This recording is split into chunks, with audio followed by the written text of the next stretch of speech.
One of the most important things that I ever heard in my life was Ambassador Andrew Young said, "What are you willing to die for? Live for that." He said, "We were willing to die for freedom and justice and equality." So we live for it each and every day. He told us that at our rehearsal for Selma. As we sat down the first day of our rehearsal and table read, we sat with Ambassador Andrew Young, our whole cast, and Ava DuVernay in our production. And that resonated with me because I was like, I'm doing some work, but I could be doing more. And am I living towards this each and every day? And now that's what I'm doing. And I want to continue to, and I still got to do more. Good evening, Pittsburgh. I'm Mark Morial. I lead the National Urban League. Hey, Viola, Fat Joe, Jasmine, I'd love to be there with you.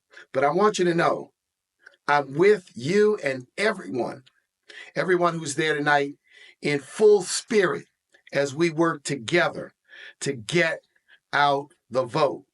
Now, black men, let's talk real quickly. Black men, our responsibility is to lead our families, lead our community, and when we lead, we vote. And when we vote, we exercise our power. And it's our power to make a difference on justice system reform, on jobs, on health care, on the vitality and health of our children, and yes, our grandchildren. So with the few days remaining before this election, let's send a message. We ain't sleeping, we ain't snoozing, and we're not going to sit this out. We are going to reclaim your vote. We're going to reclaim your vote. We're going to reclaim our vote. I'm Lieutenant Governor Austin Davis. It's great to be with you all today. It's so great to be here around a conversation for black and brown men on the power of voting. And I want to be clear about a few things. Black people, particularly in Pennsylvania, have never had more political power than we do now. And I want you to think about the fact that I'm Pennsylvania's first black lieutenant governor. But we also have the first black woman speaker of the Pennsylvania House of Representatives. We have black mayors in Pittsburgh, in Gettysburg, in Harrisburg, in Williamsport, and in Philadelphia. We have a legislative black caucus that continues to grow. And all of that is an example of the power of black voting.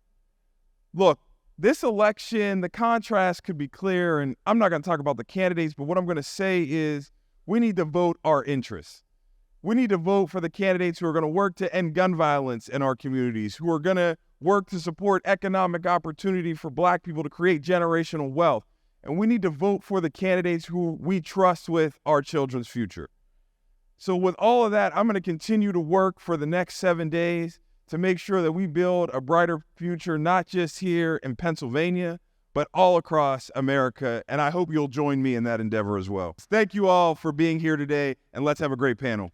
Okay, first, before we get started, I want to thank our sponsors, Rolling Sea Action Fund, for helping us out with the first segment on Latino men in the vote with Fat Joe. And I want to also thank our other sponsor, National Urban League, for helping us out with the other segment that we had called Black Women and Black Men Standing Together. So we're going to jump into this conversation. I want to start out with my brother Cordae. I wanted to just kind of ask you a question to get us started.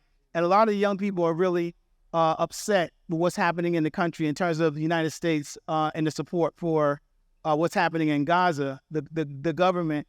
And so I'm hearing a lot of young people who are angry enough and really questioning whether or not they can participate in the process. I feel as though like Gen Z and Gen Alpha and the younger generation are just like super vocal about things that they feel is an injustice or things that's going on around the world. So, you know, with everything that's going on with the Palestine conflicts and the massacres that's going on, you know, in Gaza, it's a lot of empathy. And that's one of the I would say, pros of social media is that they said that we're in the information age, and I feel like social media just took that to a whole nother level because we have so much access to information at our fingertips. Like nowadays, reading the newspapers, just waking up and going on Twitter, but now there's videos attached to the news segments and headlines and things of that nature.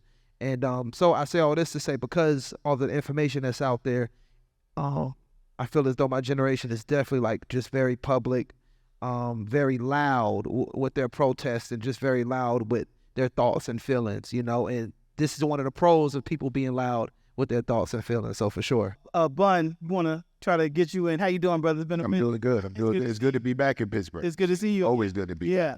I wanted you had been very vocal and active in the during the George Floyd protests in Houston. Yes. One of the things that I'm hearing from some folks as I'm talking to them about, you know, black men and their support for the upcoming election, there is a strong critique I'm still hearing around. Yeah, these 2,000 protests all over the country, 2,000 cities across the country protests in the aftermath of the killing of George Floyd. No legislation has been moved around that to date. Just curious to hear your thought, given the involvement that you had on that issue. Well, that should be incentive for more people to want to get active.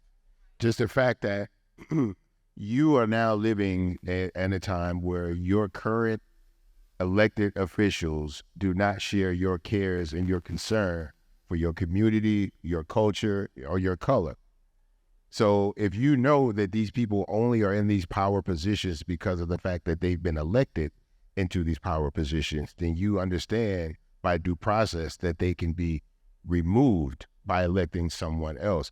When these type of things happen in your community and the people that represent you in your community don't do, in your opinion, enough to vocalize your concerns, not just in the public space, but also in the halls of Congress, then that should let you know that it's time for you to start looking deeper into politics, to start figuring out who does share your care, who does share your concerns for your community, and try to put them in a power position. And so I saw a lot of people wanting to become more educated, you know, more than anything. And so I've tried to use my platform to allow people an entry point into these conversations, into education, but it's very hard when certain people get grabbed by certain algorithms and end up down a rabbit hole. You know, and I have to be honest, like my generation is probably, well, maybe my parents' generation, but my generation is probably the least savvy when it comes to social media and when it comes to the internet. So they, by due process, again, are the most susceptible to misinformation. And so I find myself talking people off of cliffs all day and down from trees all day because they're being told that things are happening that really aren't even happening. They're being told that, you know, this presidential candidate has never done anything for black people and has been actually at putting black people at a disadvantage when it's totally not true. But when everything that people get due to their algorithm is misinformation, it's hard to give them the truth. And so many people, you know, have been lying to themselves about so many things that they don't really want to even be approached by the truth. And when they are, they don't even know how to handle and process the truth. So it's better for them in their minds to just be ignorant and stay in their like bubbles and just kind of keep that opinion and that worldview, you know? Wow. Speaking of misinformation, I want to come to you, Dr. Yusef Salaam. You were I don't want to call you a victim, but you were a subject of misinformation on the debate stage, right? Probably one of the most watched debates. The former President Donald Trump lied on what happened with the exonerated five. And, you know, you all came out and decided to sue him for defamation. Can you just talk about, I guess, one, I'm assuming you was watching it, like if we had a debate night party, it was crazy. It was a crazy situation. So as you're watching it, when you see this, like what's going through your mind, and then how do you all collectively make the decision to take action and say, you know, enough lies are enough? First, may the peace, mercy, and blessings from the owner, all peace, mercy, and blessings be upon each and every one of you. You know, when Donald Trump did that, it was shocking, but it wasn't like I mean, that's who he is. Right. 35 years ago, taking out a full-page ad calling for our deaths because he believed that we actually brutalized the Central Park jogger. And then when the truth came out, doubling down saying, these guys, like when we got our lawsuit money, which was really not even what we individually were suing for. We sued for $50 million each. But when we got our lawsuit money, he said, now they're going to be rich rapists. He said this. And so nothing shocks me. It's just that at that particular point in time, we were always trying to figure out, how can we sue this guy?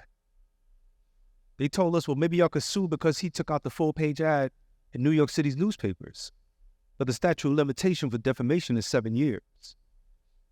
And so when he did that, I was so, livid, and then I was shocked. So, by the way, we were watching the actual debate, and we came down to the spin room floor to talk to the media. And when we saw the media, we're talking to the media about what we saw, the salient points about it, the fact that Donald Trump isn't offering anything, but he's making people, ignorance is a $1 trillion industry. People love to be ignorant. The responsibility of knowledge, wisdom, and understanding is sometimes stifling because you got to do something about that. When you realize that the conditions that you are in, you've been pushed into. Nobody was born in the margins of life, and that's supposed to be their purpose. We've been pushed into those margins. So when he said that, and my team, of course, we got I'm on a group chat right now. Ava DuVernay is on there, Raymond Santana, Kevin Richardson, Corey Wise, and Antron McCray. A lot of people always say, where's Antron? Antron is living a good life. He's private, and we got him. And we were like, yo, did y'all see that? And then we got the screenshot. We got the screen grab of it. And, of course, we started talking to our attorneys, and they were like, this is defamation. This is not about, and I want to be very clear, this is not about what they tried to turn it into. They came out and said, oh, this is a smear campaign against Donald Trump. He did that. And so for us to be able to say, no, we need to get our good names back. We didn't kill anybody. We didn't confess to any crimes. We were railroaded by the spike wheels of justice. And somehow we were able to have our lives resuscitated, pushing back on the narrative that we were born to be the scum of the earth. The fact that we had to grow through what we had to go through, for me, it causes me to really realize the impact of me being rejected, then selected and now elected in New York City Council as a legislator. That's what that's all about. And so, oftentimes they say you got to hit them in their pockets. You got to hit them where it hurts. But when you think about a person who is a convicted felon running for the highest office of the land, I most certainly wouldn't be able to be allowed to do that. They would look at the color of my skin and judge me by that and say, no, sir. But they looked at him and said, well, let's give him a chance. And what is he saying? He's saying that the same people who shot Sonia Massey in the face, he's going to give them immunity. Yeah. The same people who kneeled on George Floyd's neck, maybe he'll pardon them. He's definitely going to try to pardon himself. We got to pay attention to the fact that we are not going to be at the table of a Donald Trump presidency. We will be on the menu. One of the things that allowed me to feel like I could be something and have value was being exposed to things, and that came through education and information, even if it was music education, which I'm the big advocate for. And the reason why I'm talking about education is because I believe with the right leaders, they will make sure that all our kids are getting proper education. That means from knowledge of self to understanding of what it is to emotional wellness, and that has to be implemented, and it has to come from leaders who understand the holistic approach to education. So education is one thing. Jobs is super important to me, and making sure that jobs go to our communities for real. That is important, because once we able to take care of ourselves, we able to take care of ourselves and our families. Right. Another thing for me is working with the mass incarceration epidemic, which is, destroyed a lot of families. So figuring out ways to make the prison system and the criminal justice system more of a healing system, and figuring out where to implement mental health support, not only in the prisons, but also just from everything from in the schools to, having centers for that, to police having that too, because and people that work, like having mental health support. So those are some of the major issues for me. Yeah, a lot of things happen. One of the things brothers have been saying, you come with the cameras, but you ain't in the hood. I need to see y'all show up in the hood with these brothers and these young men and mentoring programs. So I don't want to see the politician on elections. I need to see you consistently in the community. So that's why when we're working, we're actually wanting to hear the voices of the community and not during election time. So we're nonpartisan, but we're also post-partisan, meaning that after the cameras are gone, after the election is over, we're still in the community. And a lot of the brothers are saying, we ain't never seen you in the hood before now, so why you coming in the conversation now? And I think that's the consistent conversation around black men about what are you doing, before the election and after election in our community. We need to see you. I want to come to you, Reverend Yearwood. You mentioned earlier that, the Hip Hop Caucus turned 20 years. And you've been on this journey of using hip hop in the space around politics probably longer than before Hip Hop Caucus even came into existence. So you might be on this journey 30 years. I mean, you look young. I don't want to try to. Yeah, it's been a minute. But now, and because you work with T.I., you work with 2 Chainz. I mean, you work with a lot of hip hop artists and brought them into Bun that. B, don't mess it up on the stage. Absolutely. In 2024, do you find it like more difficult to get folks to engage than in the past? And what are some of the new techniques that you're using to inform and educate people inside of that slew of disinformation that Bun B mentioned, inside of that algorithm and all of the negativity that Cordae mentioned? How are you all organizing folks now to make sure they get the truth? Well, first, let me just say this. Viola was amazing. Yes. My goodness. Oh, have mercy. And I don't want to say this because Viola, Jasmine, Summer all did this. Just to be clear, thank you, black women, for loving black men. But also, just to be clear, black men love black men as well. So it is an honor to be up here with Bakari, Jasiri, and Bun, and Cordae, and Yusef, and Desmond. This is like an honor for me to be up here with like-minded black men. It has been said very clearly that the role of the artist, this is Tony K. Bambara's quote, the role of the artist is to make the revolution irresistible. And we are in a moment now where what was the same thing for me back when we were doing, I go back as far back when Queen Latifah was doing Rap Devoted back in, that was 2000. That's how far back, kind of dated myself there, job like. But go back that far. But one of the things that's important, the same thing that hasn't changed is the fight for liberation for our people. And also what hasn't changed is the aspect of white supremacy. And so as artists and influencers, it's our job, actually, in the spirit of our ancestors who were fighting to take down the plantation owners, to fight for our freedom, to use our code to make that happen. I want to add this, because this is on my heart. And some of you may know I'm from Louisiana, and next year marks the 20-year anniversary of Hurricane Katrina.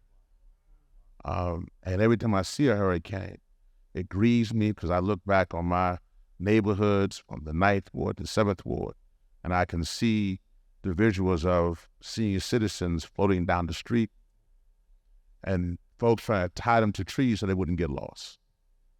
And so now to hear someone who's running for office saying that they are a climate change denier is in essence denying us, because we are first and worst impacted by the climate crisis. And I bring that up because this is a conversation about Black men.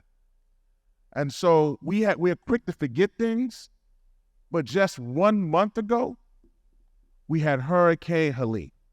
Just literally 1 month from today. And the reason I bring that up is that the two youngest victims of Hurricane Helene was Kazir and Kazmir, two 1-month-old Black baby twins who died a month today. So they would have been 2 months old today. But their mama, Kobe Williams, she was so afraid and didn't have money to leave because how we are. Because I know that now folks are saying we don't need a FEMA. And I'm not saying you can fight for a FEMA, but we actually, for our Black folks, need a PEMA, a People's Emergency Management Agency. And so in that process, she couldn't leave. And in trying to stay, a tree hit her house and killed her at 27 and two 1-month-old babies.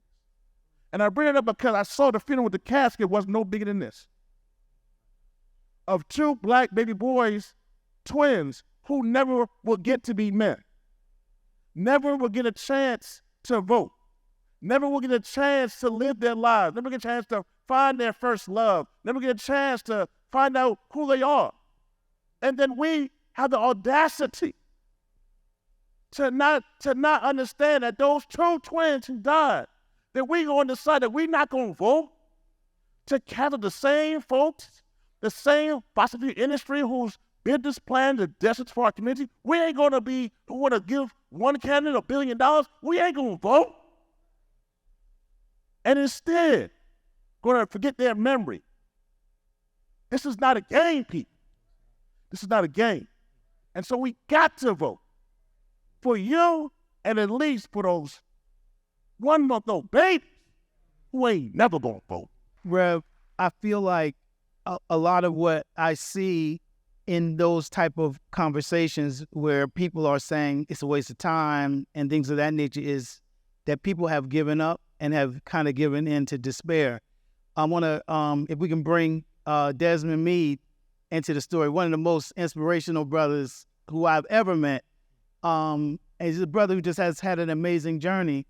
But if you can talk about, I just remember when I first heard your story, just the latter part of the story, how you were able to get this ballot initiative and restore the right to vote to so many brothers and sisters in your state of Florida. Can you talk about where you get that inspiration to not give up?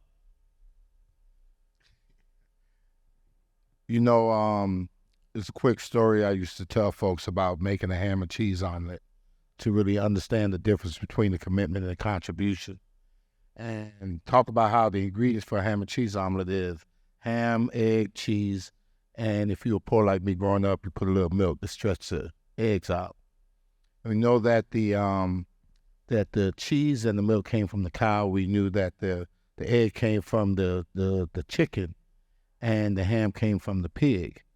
Well, the cow made a contribution to the ham and cheese omelet. The chicken made a contribution to the ham and cheese omelet. The pig, however, made a commitment to the ham and cheese omelet, right? And the difference there is that the pig had to give his life, right? And we talk about those who are closest to the pain should be at the center of the movement, center of the solutions. And so my level of commitment came because I came out the depths of hell. I had nowhere else to go other than to die. And I tried to do that standing in front of railroad tracks waiting on the train to come so I could jump in front of it. Hooked on crack, homeless, in and out of prison and jail, unemployed. I didn't see any light at the end of the tunnel. And so when I started, changing my life around and eventually started getting into the work around felon disenfranchisement, what I've seen is that maybe at the first sign of a little struggle, a lot of folks, they walked away from it. But people like me who have to live with this thing every day, when you talk about the pain, the suffering, the brutality, the racism, all of the negative things that you can talk about, a black man incarcerated is feeling that 20 times over. And don't even have the ability to walk away, And so I was put in a position where it was nowhere to go but up, right? And that's what really caused me to have that level of commitment. And then on top of that, like Rev just told a story about these twin boys. It's a story of other people that I find out actually fuel us, and it definitely fuels me to just hear, the stories of people who've been suffering, and then knowing that there is a solution there, to where people, I think Viola talked about the Joseph Campbell, right, and the journey of the hero, and talk about, what this hero character is like, right, and that's basically us. And what gets sometimes frustrating is then when I find ourselves looking outward for the hero, the stuff that we done been through, we were primed to be the hero of our community. We were primed to actually overcome and to change the conditions, and we have the numbers and everything to prove that. It's just a matter of how do we get more people to realize, right, that we do have the answer, and it's sitting right in front of us. What we built over in Newark, New Jersey is a good fabric and game plan that people can copy. You see someone in your neighborhood that's political, that want to make change, support them. Attend some of the functions that's going on in your city to make a change. It's powers in numbers. And the only way we can make a change if we change our mind and the way we think and move. And that's what we did in Newark, New Jersey. We're not trying to tell you what to think, how to think. We want to share information, but we actually want to hear what you want to say. So when someone tells me they don't want to vote, and I'm like, okay, but why? What's your reason? And I want to help you to understand what's the importance of you getting involved in the policies that are shaping your community. So we use our cultural expression to shape our political experience, because we know either we shape policy or policy will shape us. I feel like Yusef, you also are someone who I think we really need you so much right now, because I feel like people are so discouraged. They can't imagine how we get past this point. And I feel like when you talk about why we need to stay engaged right now, I feel like there are a lot of people who I've heard who are just like, hey, why bother? Just let the whole thing burn down. And I just remember in you sharing your story, how you held on to the hope for down the road. And even in talking to you about this election, that was something else that you said to me. We were talking on the phone one day that really resonated with me. How we just got to get past this moment, then we can fight some more. And I just think it's just an inspirational thing that you shared. Can you talk more about that? Absolutely. I think the reality is that a lot of people who have been literally plunged into survival mode, they believe that they were born in error. And because they believe they were born in error, they begin to move throughout their lives as if they are mistakes. So here I am, 15 years old, kidnapped from my home, plunged into the belly of the beast.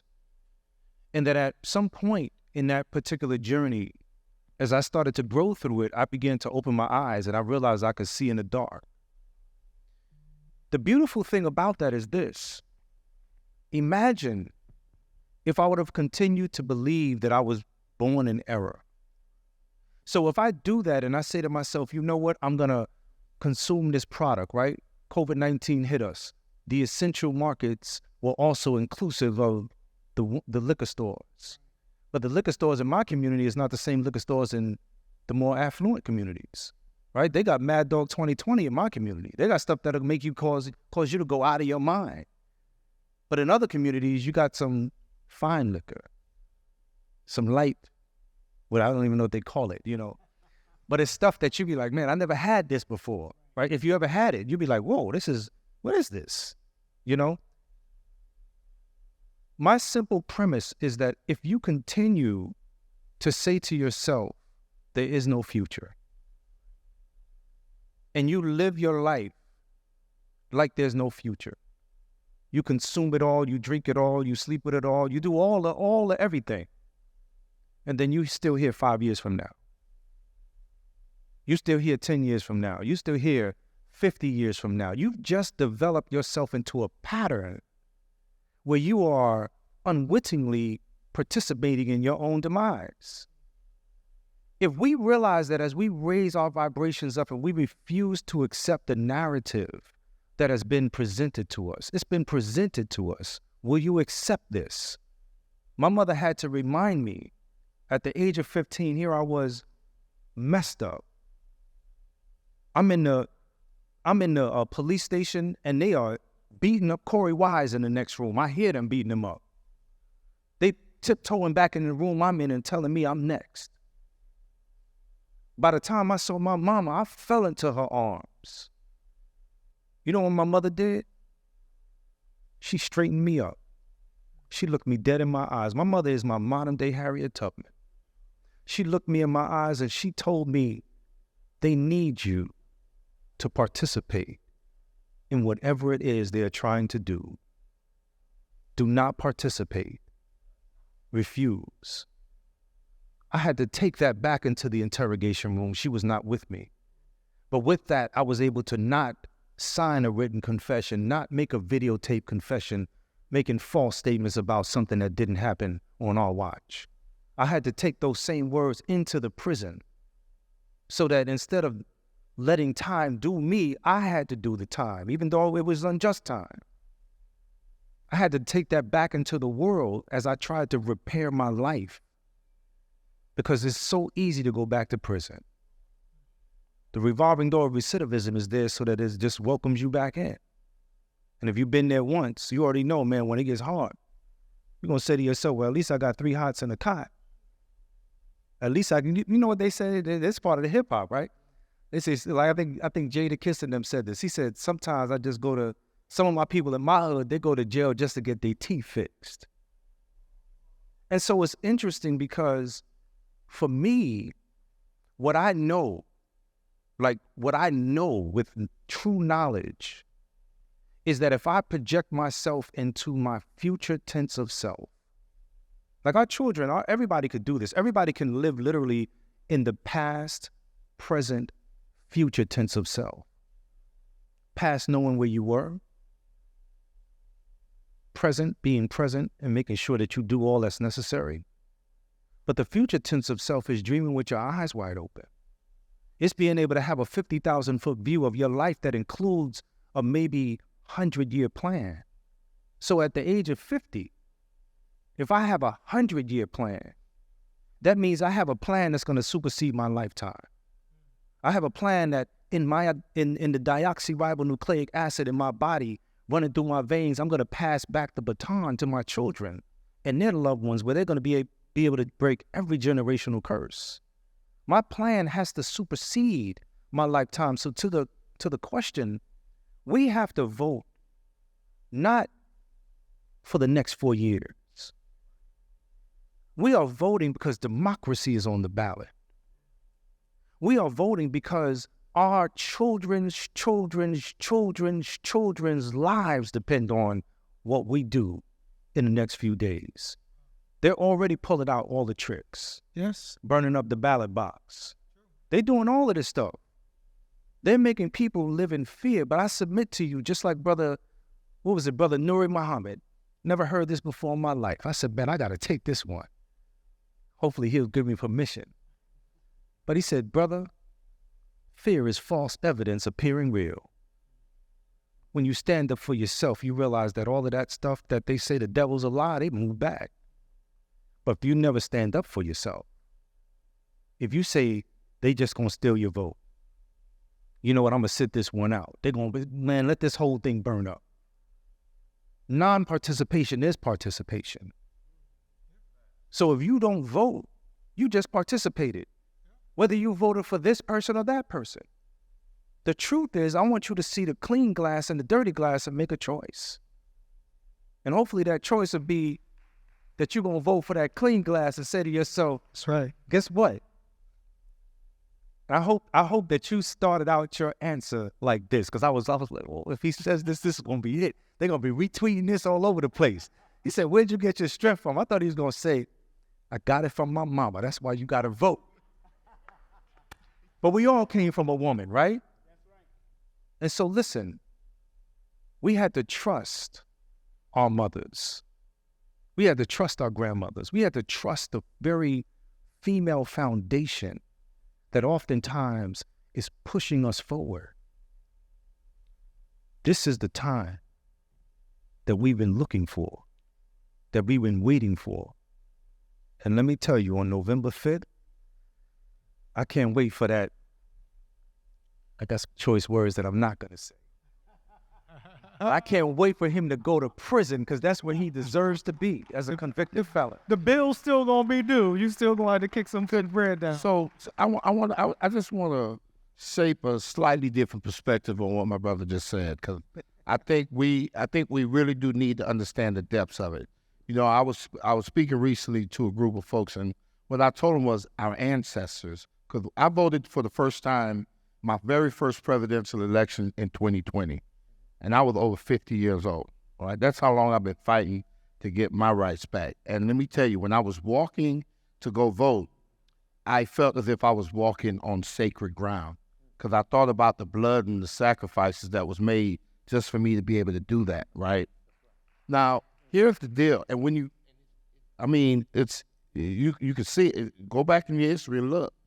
Our people had to go through what I call the gauntlet of death, right? We talk about people being hung on trees, bitten by dogs, burned alive, all kinds of atrocities that were perpetrated upon our people. And when they hang them, our people from the tree, they let them stay there as a sign to other folks, you better not do what this dude tried to do.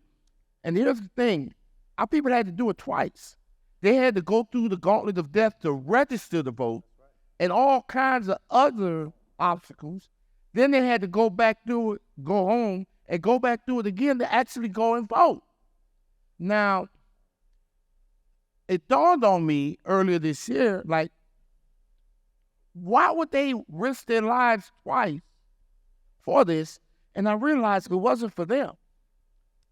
They did it for us. Stop for a second now.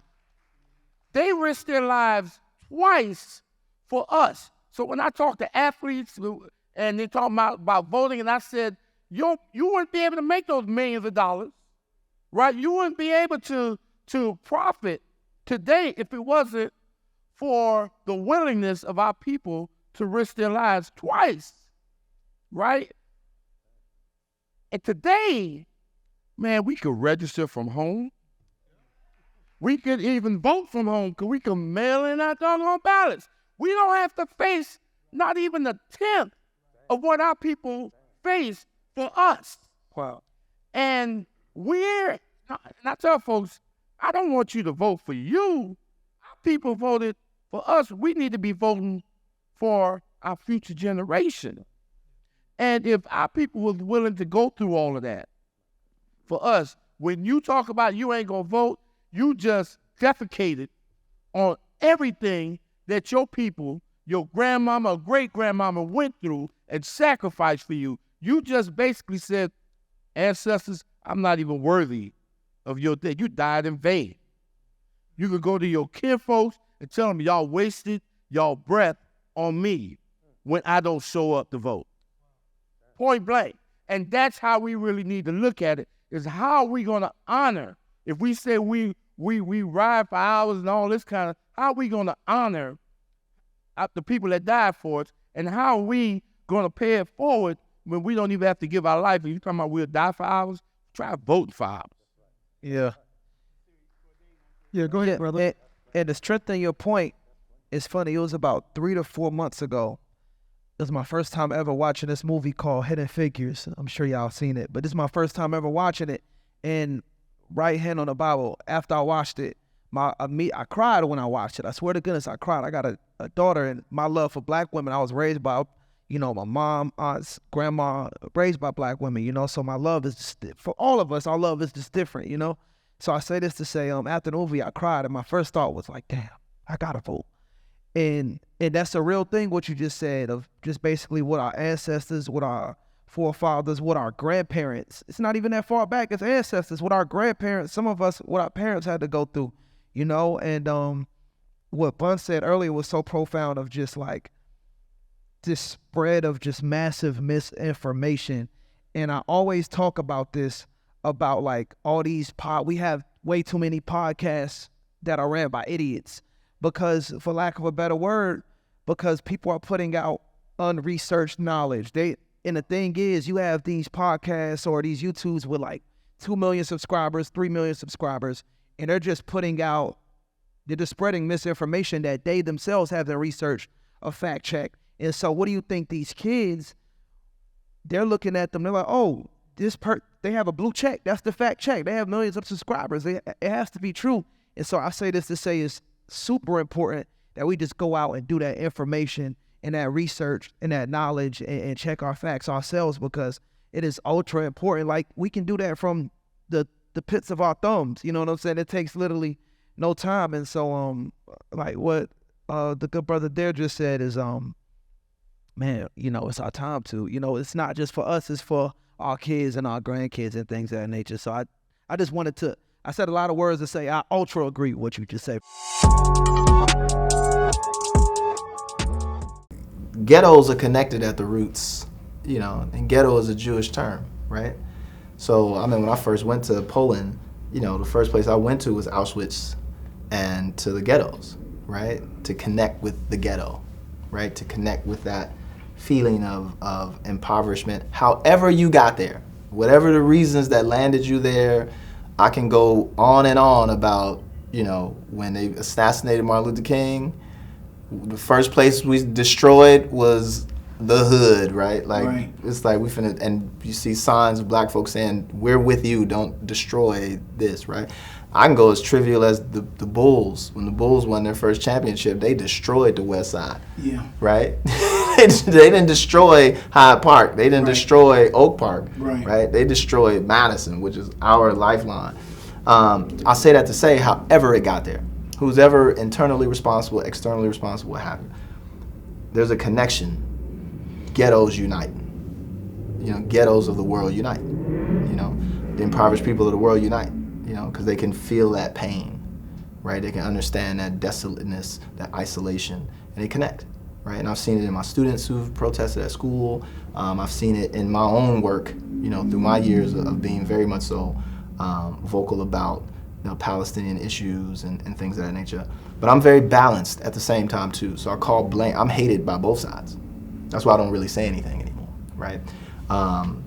Again, because I'm watching all of the subtle people who are willing to take advantage of those situations, right? The reality of it is that if you like clean air, if you like clean water, then this issue is critical for you.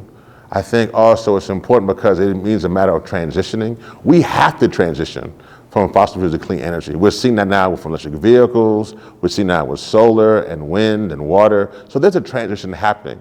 I think it matters to you, one, from a health aspect, but also from an economic aspect, because just like the internet and other things, you don't want to miss that. You don't want to be around in 2030 and 2035 saying, man, I wish I had invested in clean energy technology. Man, I wish I'd been involved in these industries that are now part of the Inflation Reduction Act. Those are why it's critical to be informed and aware.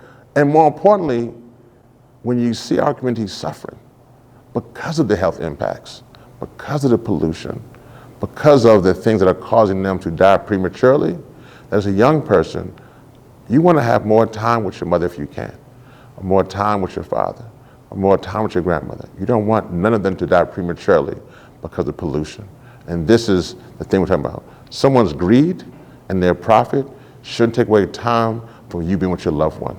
And that's why you got to be concerned. That's why you got to vote in this election to ensure that we can truly have a clean energy transition.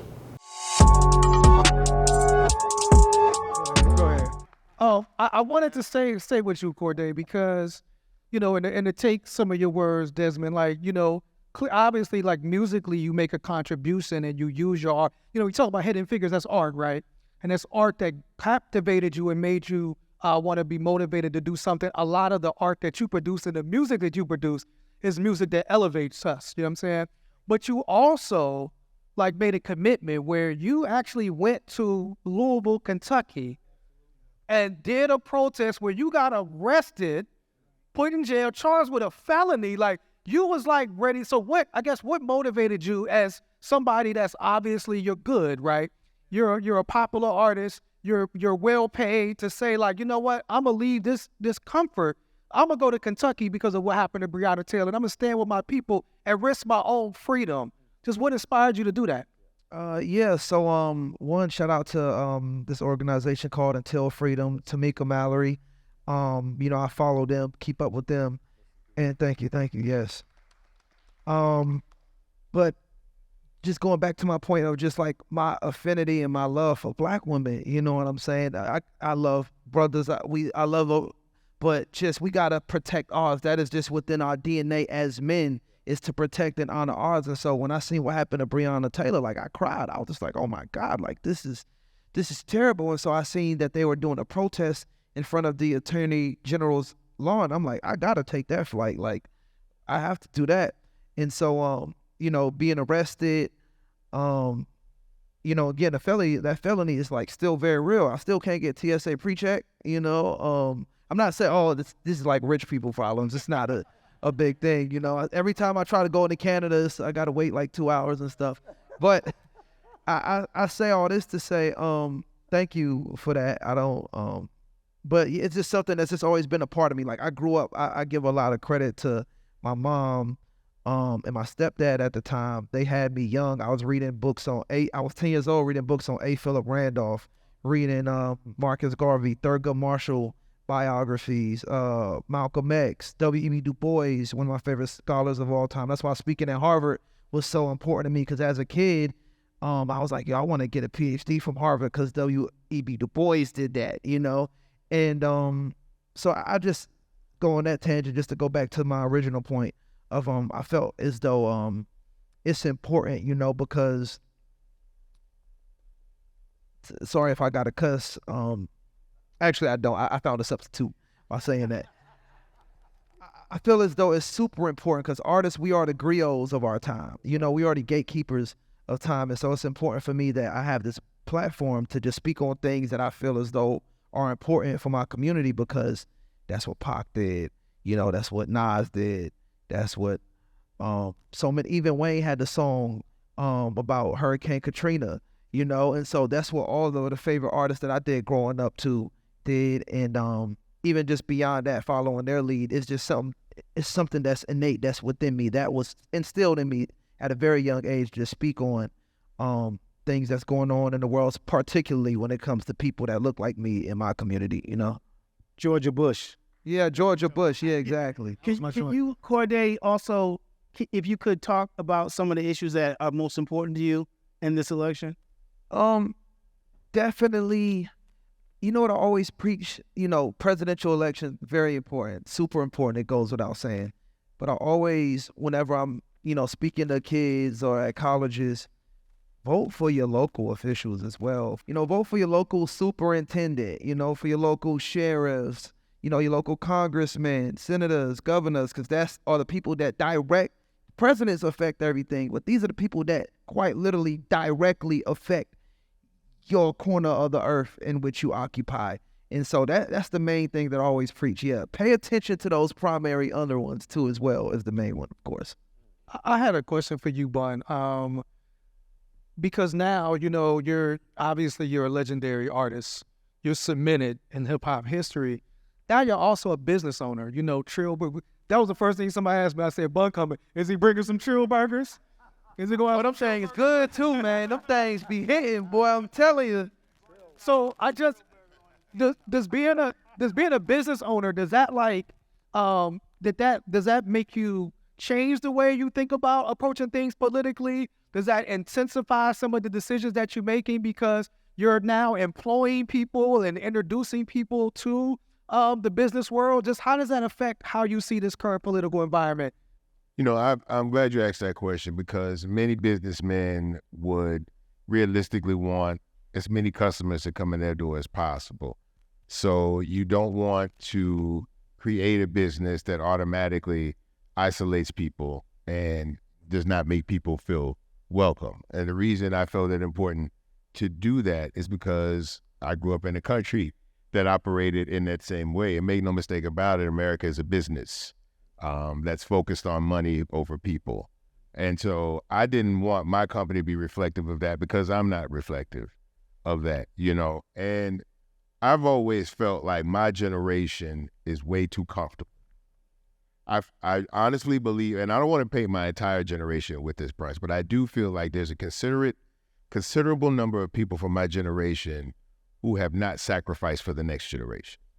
And I think that's important, because I can see the sacrifices that my great-grandparents made for my grandparents, and what my grandparents did for my parents, and what my parents did for me.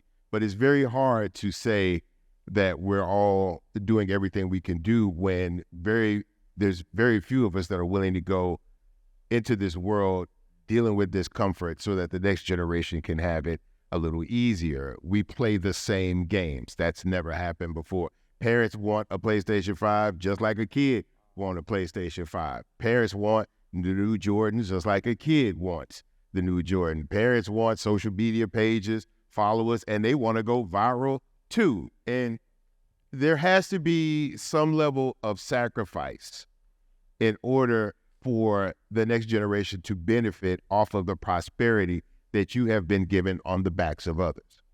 And so for me, through my business, one, obviously we want to employ people that don't necessarily get a chance to be employed, because I want to build my company from the inside. I don't want to have people have built my company being on the grills, being outside for hours upon hours upon hours, and then I just go hire somebody else that to do a job that I should be training and preparing them to do. And my company is a multicultural company, so I'm not the only owner of it. There's white ownership, there's Asian ownership, and there's Latina ownership. And so for me, when I look at my company and I look at my employees and I see their families and I see their goals and their dreams, we talk about these things. It's important for me that I am a part of creating a world that gives every person that's helped me build my company to take care of my family the same opportunities. I want my white employees, my Latin employees, my Black employees, my Asian employees, I want all of their children to be able to live in an America that does not say this one is better than the rest of them. This one gets the opportunities and you don't. This one gets the big corner office and the rest of you are in labor positions. As a business owner, I'm actually in a position to do something about that by trying to sow into not just my customers. I want my customers to have a great experience, but I also want my employees to know that their hard work does not go unappreciated, and that when I take things into consideration, I'm thinking about their families in the same way that I'm thinking about my family. Because in order to build this company, we have to operate as a village. My top chef right now is dealing with a very, very serious situation in his life right now. And we, the other owners, got together and said, look, we have to make sure to lift him up. We have to make sure to keep him strong, keep him confident in the fact that he's doing the right thing. And look, there's a lot of sacrifices that I go through to build a business. There's time away from my family, time that I don't get to spend with my wife or my children or my grandchildren. But this is a sacrifice that I have to make, because you talk about a 50-year plan. I see my company growing into something that will exist 50 years from now. The only reason I put the effort into what I'm building is so it can exist beyond me. It must be an example of what I was able to build and create in spite of, as Viola said earlier, in spite of the fact that I was a rapper and there was a lot of preconceived notions about who I am and what I do and what I represent. I've had to fight against all of those type of things. The reality is hip-hop has always been about economics, and it's always been about community development. And we've seen a lot of artists that are now doing ownerships. A lot of Black artists that are actually buying their community. So when we talk about brothers on the block, we are now buying the block. We're not only buying the block, but we're seeing people actually having and producing homes for people that's on the block. They're going back to their community, they're setting up shops, they're actually employing. And the reality is, just in hip hop, we bring the whole crew. You know, however you like MC Hammer or not, he brought a whole crew out of the hood because he saw their condition, and that's the same way of hip hop. So when we talk about hip hop has always been dealing with economic justice and the fair amount of money. As we look at the record companies that rape the artists, now black artists or the hip hop artists are actually engaging in how do we have ownership of our own, not only of our own music, our own publishing, but our own communities. How do we own the property and the land? And we're also seeing people growing their own food and sustaining communities. So we're not just talking about it in lyrics. And to be clear, when I talk about hip hop, I'm not talking about the 8 to 10 songs you hear on the radio. I'm talking about the culture of hip hop. I'm talking about the people that are really dealing with hip hop across the country and literally across the world. Because there are hip hop artists that are literally feeding actual countries that are buying land, growing food, and sustaining communities. So hip hop has always been involved. I'm always for the people, right? We entertain the privileged too much. I shouldn't be in this chair because it doesn't matter. Yeah. Right? When you talk about mattering, Right. it doesn't matter to me who wins. Trump is an annoyance. Kamala's a mystery, right? But it's like, I'd rather just not be annoyed. So we're gonna go over here, right? And then they could fade to black. Even the Joe Biden pick was like, he's just not annoying. Right. Right? This dude is like over the top. Yeah. But I think, for me, just to be clear, I'm for the people, right? What benefits the maximum amount of people to kind of push to level them up gradually, right? I think there's something to, at a certain level, like it's proof. We should only be able to allow to make money up to a certain level, because then it becomes weird, right? Then it becomes, you're thinking about taxes at the expense of, taxes run this country. You're thinking about taxes at the expense of the environment, right? You start making these weird decisions and choices for your own personal, to do what? Like, what are you finna do with that money? That's what I'm saying. Right? You're gonna buy, we can throw shots throwing me. Yeah. I'm gonna buy a diamond ring with it. Jasiri, I want to ask you a question before we take some questions.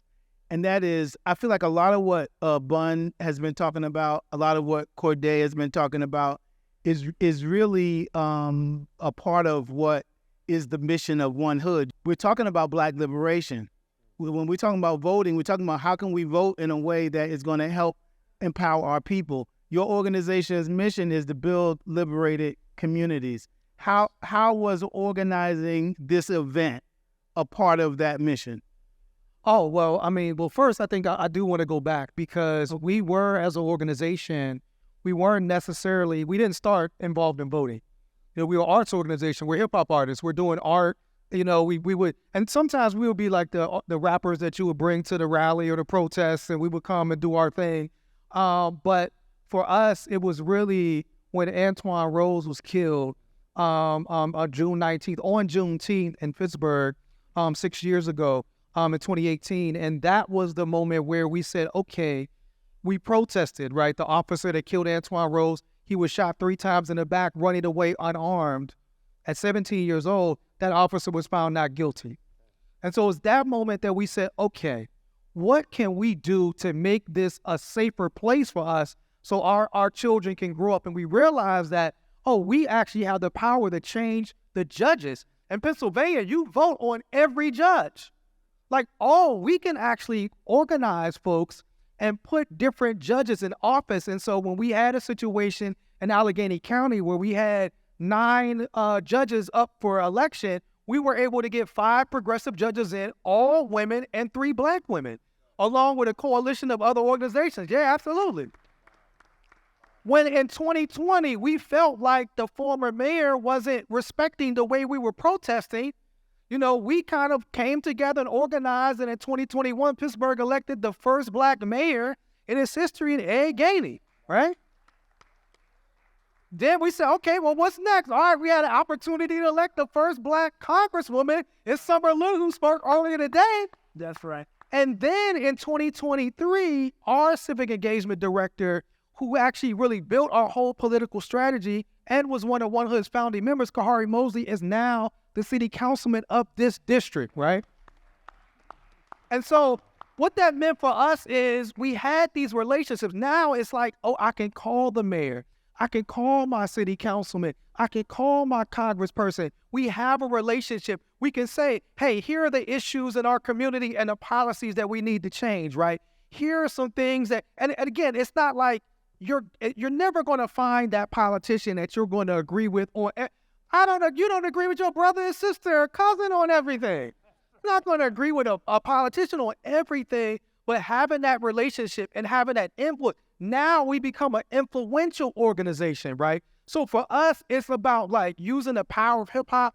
Hip hop has made, in many ways, and because Yusef got bars too, if y'all don't know. Hip hop in many ways has made us comfortable individually, right?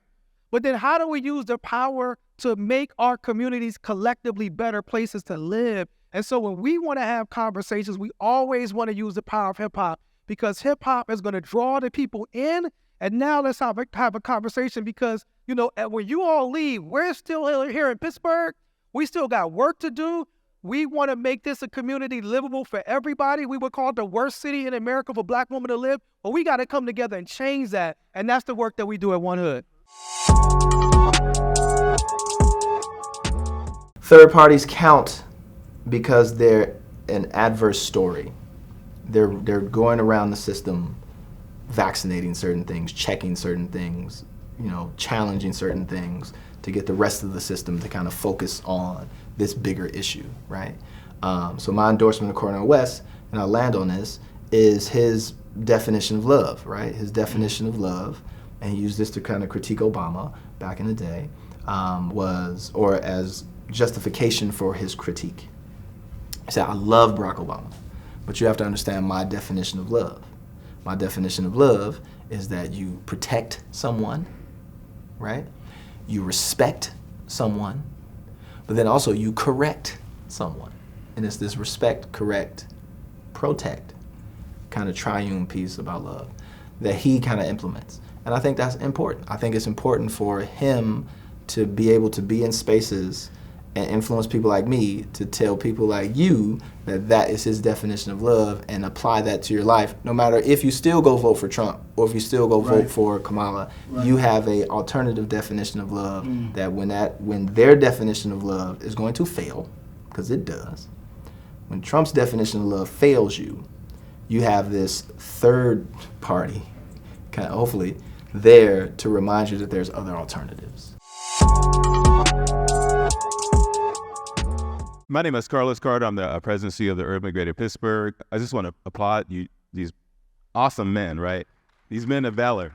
And I feel like there's so much hype, people saying Black men aren't going to show up. That's a lie. We've done it before. They said it before. Don't believe the hype. You guys are a testament. Black men are smart. They're loving. They're tender. They're strong. They're compassionate. And I'll say smart again.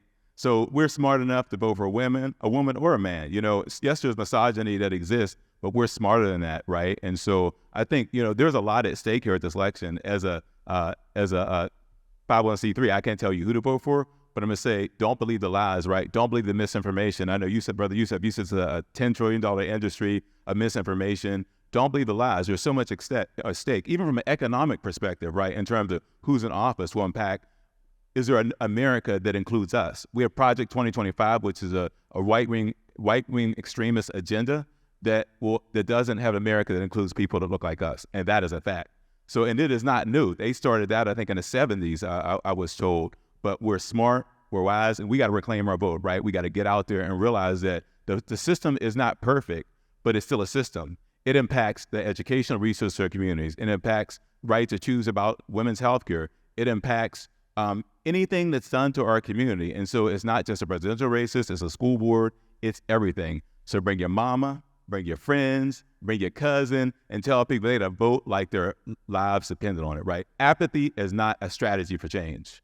And so you got to reclaim your vote. So I know I have my one question. So which brother I'm going to choose? I'm going to choose a young brother. So, we hear a lot of things, Cordae, about like young people not caring, young people being apathetic. So what would you say to a young man who says like, they don't care about me. I'm not doing better. because of whoever's in office, I shouldn't vote. What's your answer? I think you said a great point earlier, and I'm gonna remind me to come back to this, but you said something that was really dope earlier about like the misconceptions of black men of saying like we don't get out and do the job. Not even, I don't even want to say misconception, but fake news, for lack of a better word, right? Is that black men, we, all the things you listed, but statistics and data shows otherwise. I just read something that young black men, my generation, like 30 and below, and just black men in general, the past 3 years, we've seen like a 80% increase of us like buying stocks and into the stock market, and we're becoming way more financial literate because of, information. A bunch of brothers like here on this stage right here, podcasts like Earn Your Leisure, things of that nature. Another one of those things like black men, don't vote. And so I say all this to say, I go on that tangent. Sorry if I've been on a couple of those today. My original point, as I said earlier, if this like really focus, one, your vote definitely does count, right? Two, really focus on your local communities, voting for your local sheriff. Yeah, obviously November 5th, extremely important, but what we've been saying here is like, what next, right? Voting for your local superintendent, your local sheriff, congressman, congresswoman, judges, absolutely. Thank you, ma'am. Senators, governors, things of that nature. And like we spoke to the young brother earlier, just like piece by piece, brick by brick, like we are ultra important, especially in come November 5th for sure. Thank you. And I'm going to leave you a quote by a black woman as I leave, is that, Alice Walker said, the easiest way we give up our power is by believing we don't have any. We have power.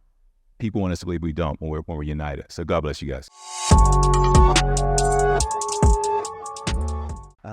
Good evening, everyone. I have the honor to close us out tonight. I am Khari Mosley, councilman from District 9. Welcome to District 9. Very proud to represent this community. I've been on council for about 10 months, and it's been quite the ride. And Jasiri told a little bit about, how that journey brought me here. So I just want to share a few words, and I'm going to pose a question to my counterpart who represents District 9 in New York City, Brother Yusef Salaam. This was a very powerful, can we give a round of applause for the power and how powerful this evening was tonight? We gathered elected officials, award-winning journalists, people of faith, activists, journalists, change makers from all walks of life. And I want us all to reflect on the collective power we have to transform our communities, not only here, but across the Commonwealth of Pennsylvania and this world.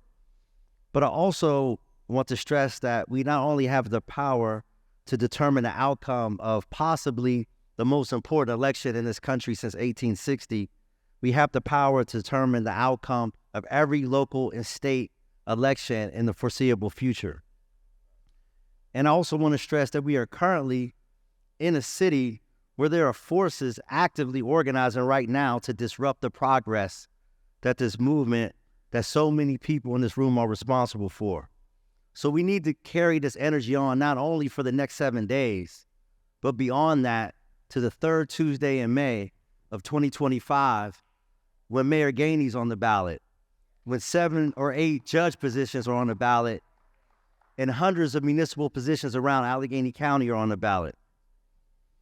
And I also want to stress that we must not only exercise our power in the electoral arena, but in all the arenas of power, whether it's policy arena, the legislative arena, in the courts, grassroots organizing. This isn't just about elections. If we limit our activity to the electoral arena of power, we're limiting our ability to make transformative change.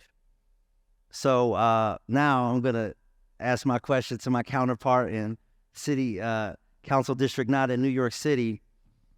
I want you just to imagine, what can we accomplish if we strategically and intentionally exercise our power in all arenas on a consistent basis? Wow. So in Harlem, I've been talking about bringing forth the second Harlem Renaissance. And I've been trying to get my people to believe a simple truth, that if you can believe in yourself, anything is possible. They will say impossible. And we have to remind them in the word impossible is I'm possible.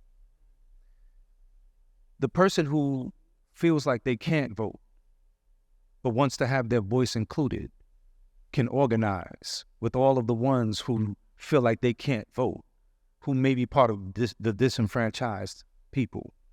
The people who feel like, well, I can't vote because I'm too young to vote, should be organized as well, because we need to have their voices included in what we bring forth. Because the future can only be alive and well by us looking at the generations that are coming and making sure that they have all that they need to take the reins of tomorrow into success. And so my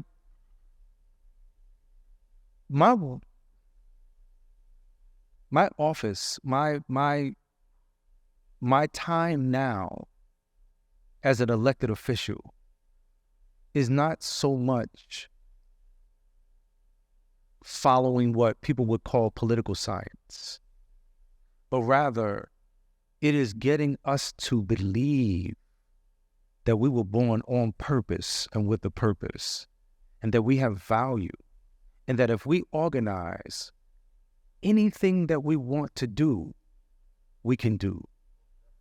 The last thing, if we don't believe it, there's a place right now in Harlem, just like all districts and all parts of the country, where if you go into this neighborhood, you'll say that these are triple prime voters.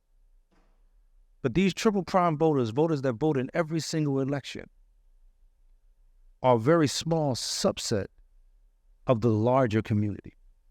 You can take that triple prime voting block and literally put it into, in my case, Riverton, put right into Lincoln Projects, probably 10 times. The Riverton votes, 89% of them are triple prime voters. Lincoln Projects, 15%. Something is happening that has caused the population who has the largest majority to say it's not worth it. This is why I'm always telling people there's no separate system running right alongside the system in America that we can somehow hop over to. Every single thing that happens will happen whether we participate or we don't participate. And if we don't participate, we've just participated, because non-participation is participation. So my message is just that. It's very simple. We got to organize, because their plan is to make sure that we never institute the plan to organize. And if we organize, they have a plan for the disruption of that organization ability to be disrupted again. Always know that they're moving matter of fact, I'm gonna step back like this. We are right now inside of someone's 100-year plan. It's really that simple. We are inside of someone's plan. So if we don't have a plan, and the best of us, we might have a 5-year plan.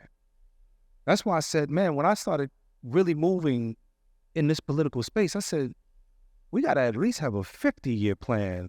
And if we're moving correctly, we got to have a 100-year plan, because that 100-year plan will supersede our lifetimes if we're doing it right. And it's about sharing the knowledge, making sure that we don't have to reinvent the wheel, because that's the other part. They don't teach civics in school anymore.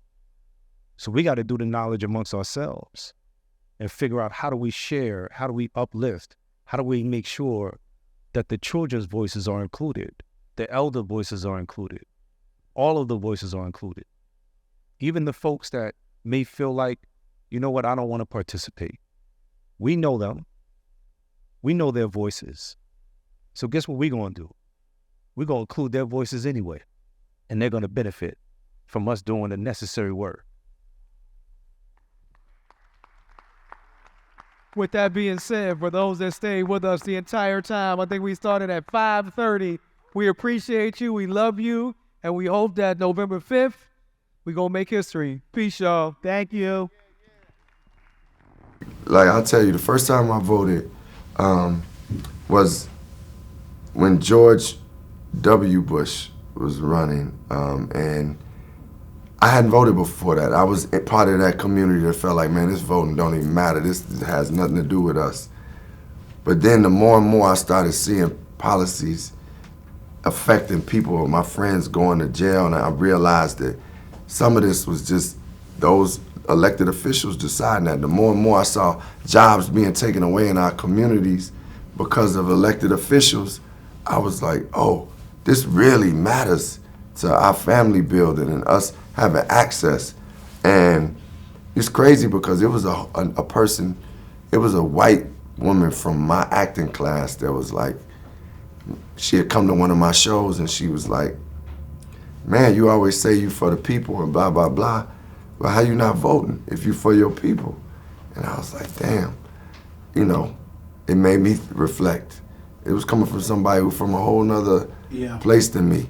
But it wasn't just that, but that was part of the steps that made me say I have to vote. And I did it just because I was like, how can I say I'm for taking care of my community and my family and I'm not doing that part? There's other parts to do, but that's a very important part.